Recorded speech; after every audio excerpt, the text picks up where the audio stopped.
అందరికీ నమస్కారాలు. ఈరోజు 30వ డివిజన్లో అంబేద్కర్ గారి పేరు మీద ఆరాం క్షేత్రాన్ని ఈరోజు ప్రారంభించుకున్నాం. ఎందుకంటే ఇక్కడ ఉండేదంతా కూడా పేదవాళ్ళు, ఈ డివిజన్లో ఉండేవాళ్ళు చాలా అన్ని రకాల కులాల వాళ్ళు ఉన్నారు. దానికోసం అని చెప్పేసి ఎక్కువ మంది సొంత నివాసం లేక బాడుగులు ఉండేది ఇబ్బంది పడుతున్నారని ఆ రోజుల్లో 2018లో దీన్ని శాంక్షన్ చేశాం.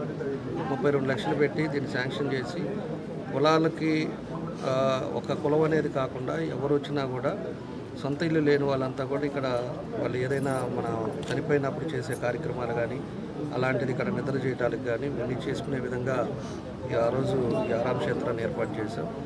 దాన్ని 5 సంవత్సరాలు చేయలేకపోయారు. 5 సంవత్సరాలు ఆ ప్రభుత్వంలో ఆల్మోస్ట్ 80% కంప్లీట్ అయ్యే దాని మిగతాది కూడా చేయలేకపోతే తర్వాత ఇప్పుడు ఈ 6 నెలల లోపల మిగతాదంతా కూడా కంప్లీట్ చేసి ఈరోజు ప్రారంభించుకున్నాం. మా మేయర్ గారు, నేను, కార్పొరేటర్లు కొంతమంది, మా డివిజన్లో ముఖ్యులు అందరిలో కూడా డివిజన్ అధ్యక్షుడు కానీ క్లస్టర్ ఇన్ఛార్జ్ కానీ అందరూ కూడా సమక్షంలో ఈరోజు ప్రారంభించుకున్నాం. ఈరోజు ప్రతి ఒక్కరు కూడా ఎవరైనా కూడా దీన్ని ఉపయోగించుకునే విధంగా ప్రజలు రేపటి నుంచే ఉపయోగించుకోవాలని చెప్పి కూడా మేము తెలియజేస్తున్నాం. కాబట్టి ఎంతో చక్కగా అన్ని వసతులతోటి బాత్రూమ్స్ కానీ లేకపోతే బిల్డింగ్ కూడా అన్నీ ఆధునికంగా చేయడం కూడా జరిగిందని చెప్పి కూడా మేము తెలియజేస్తున్నాం. ఇక్కడ ఏదైనా వెహికల్స్ వచ్చినా మొదలు పెట్టుకోవడానికి కానీ ఏది ఇబ్బంది లేకుండా మంచి ఆరాం క్షేత్రం ఇక్కడ ఈ ప్రాంతంలో చేసుకోవటం చాలా సంతోషం అని చెప్పి తెలియజేస్తాం. కాబట్టి ఇప్పుడు కూడా ఈ ప్రాంతంలో అంతకుముందు కూడా మనం ఉన్నప్పుడే మెయిన్ ట్రైన్స్ కానీ అదేవిధంగా మేజర్ సిమెంట్ రోడ్స్ కానీ ఇవన్నీ కూడా ఆ రోజుల్లోనే 14-19లో దగ్గర 16 కోట్ల రూపాయలు 6,20,00,000 రూపాయలు పెట్టి ఆ రోజు ఈ ప్రాంతాన్ని డెవలప్ చేసాం. ఆ రోజుకి తర్వాత మనం వచ్చిన తర్వాత ఈ 5 సంవత్సరాలు కూడా పట్టించుకోవాలా, ఇంకా కూడా ఏ అయితే ఉన్నాయో దాన్ని అన్నీ కూడా ఈ 4 సంవత్సరాలని పూర్తి చేస్తామని చెప్పి కూడా మేము తెలియజేస్తూ ఉన్నాం. ఇప్పుడు ప్రస్తుతం డివిజను ప్రతి డివిజన్కి ఒక 3 కమిటీలు వేసాం. డిఈలు, ఏఈలు, శానిటేషన్ ఇన్స్పెక్టర్లు, వర్కర్సు అదేవిధంగా చేసి వాళ్ళ 15 మందిని ఒక కమిటీ వేసి 3 కమిటీలని 3 డివిజన్లో 3 రోజులు లెక్కన క్లీనింగ్ మొదలుపెట్టాం.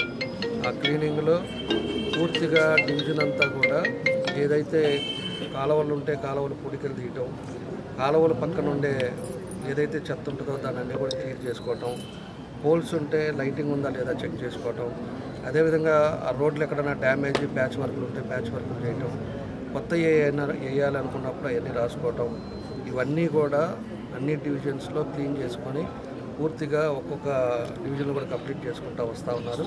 ఇప్పటికి ఆల్రెడీ 13 డివిజన్లు కంప్లీట్ చేసాం. ఇట్లా టౌన్ అంతా కూడా ఇంకొక 15-20 రోజుల లోపల మ్యాక్సిమం ఒక నెల లోపల టౌన్ అంతా కూడా క్లీన్ చేయాలనేది మన ఉద్దేశం. మెయిన్ వర్షం పడితే కూడా ఎక్కడైతే ఈ డ్రైనేజ్ సిస్టమ్ కూడా కరెక్ట్ చేస్తూ ఉన్నాం.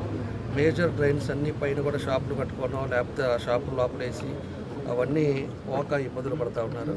దాన్ని కూడా అన్నీ రిమూవ్ చేసేసి ఈరోజు పూర్తిగా డ్రైనేజ్ సిస్టాన్ని కూడా మనం కరెక్ట్ చేసుకుని ముందు తర్వాత ఇంకా డివిజన్స్లో ఏ అయితే డ్రైనేజ్ కానీ అదేవిధంగా రోడ్స్ కానీ ఇవన్నీ కూడా కంప్లీట్ చేయడానికి ఒక పద్ధతి ప్రకారంగా మనం చేస్తున్నామని చెప్పి కూడా మేము తెలియజేస్తూ ఉన్నాం.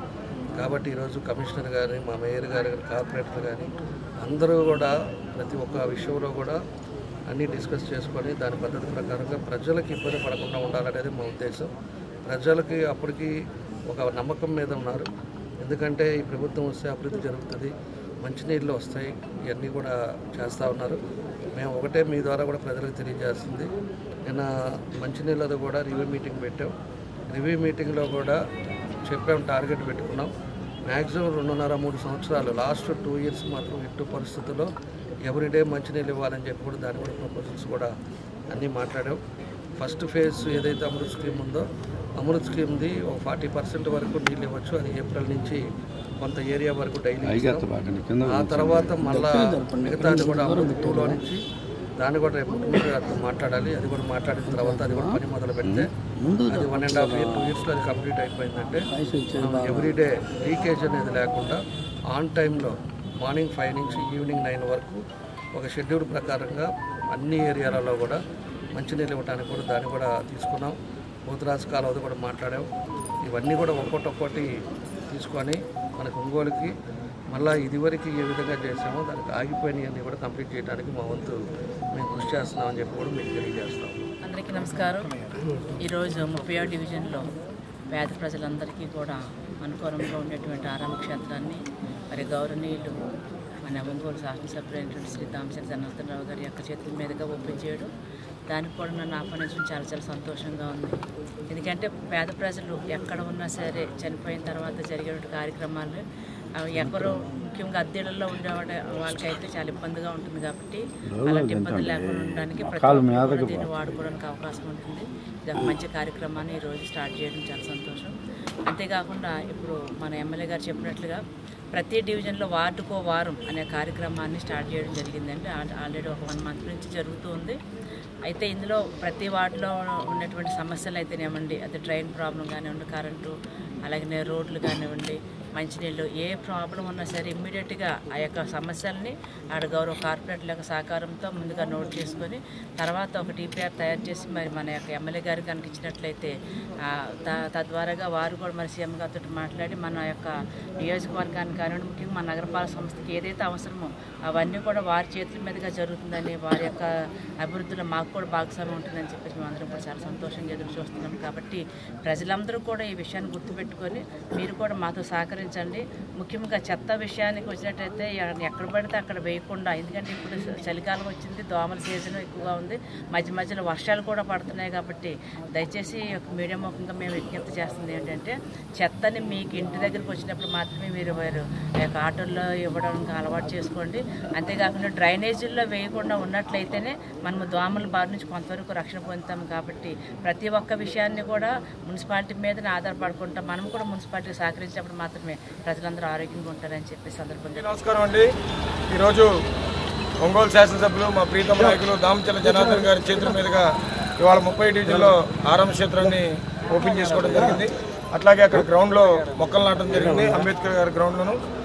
గత 5 సంవత్సరాల క్రితం దీన్ని ఒక ఎస్టిమేషన్ తోటి దీన్ని నిర్మించడం జరిగింది. కానీ 5 సంవత్సరాలుగా ఇంతవరకు ఎప్పుడు కూడా దాన్ని మరామతులు చేసి 80% అయిపోయిందని ఇంతవరకు ఓపెన్ చేయలేదు. ఆ మిగతా కొరవంతి కూడా దగ్గరుండి మన డివిజన్ అధ్యక్షుడు నత్తల కనకారావు గారు, అట్లాగే మున్సిపాలిటీ కార్పొరేషన్ కమిషనర్ గారు, ఎంఈ గారు అందరి సహకారంతో డిఈ గారు ఈ డివిజన్లో ఎన్నో సంక్షేమ కార్యక్రమాలు జరుగుతూ ఉన్నాయి. అట్లాగే ఒంగోలు అభివృద్ధి అంటే దామచర్ల జనార్దన్ గారు. ఎందుకంటే దానికి నిదర్శనం 2014 నుంచి 19 వరకు 2300 కోట్ల పై చిలుకు తీసుకొచ్చి ఒంగోలు ఎంతో అభివృద్ధి చేశారు.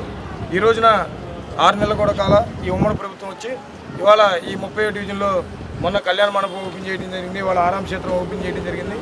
ఎప్పుడు కూడా ఇవాళ ఒంగోలులో ఉన్న ప్రజలందరూ కూడా రోజు నీళ్ళు ఇవ్వాలని చెప్పి ఎప్పుడు ఒంగోలు అభివృద్ధి గురించే ఆలోచించే ఏకైక వ్యక్తి దామచర్ల జనార్దన్ గారని ఒంగోలు శాసనసభ్యులని సగౌరవంగా గర్వంగా చెప్పుకుంటూ, అట్లాగే ఈ డివిజన్లో ఉన్నటువంటి ప్రెసిడెంట్ కనకారావు గారిని, ఇక్కడ ఉన్నటువంటి పెద్దలందరూ, ఈ డివిజన్ కమిటీ సర్వసభ్యులందరూ కూడా ఎంతో కష్టపడి ప్రత్యేకమైన ధన్యవాదాలు తెలుపుకుంటూ, అట్లాగే ఒంగోలులో కూడా ఇంకా ముందు మంచి అభివృద్ధి కార్యక్రమాలు మా ఎమ్మెల్యే గారు చేస్తారని చెప్పి ఈ ప్రజలందరూ గమనిస్తున్నారని చెప్పి తెలుపుకుంటూ 30 డివిజన్లు ఇంత మంచి కార్యక్రమాలు చేస్తున్నందుకు కనకారావు గారితో వాళ్ళ టీం అందరినీ కూడా ప్రత్యేకంగా అభినందిస్తూ నేను ఇక్కడ క్లస్టర్ ఇన్ఛార్జిగా పనిచేయడం చాలా సంతోషంగా ఉందని చెప్పి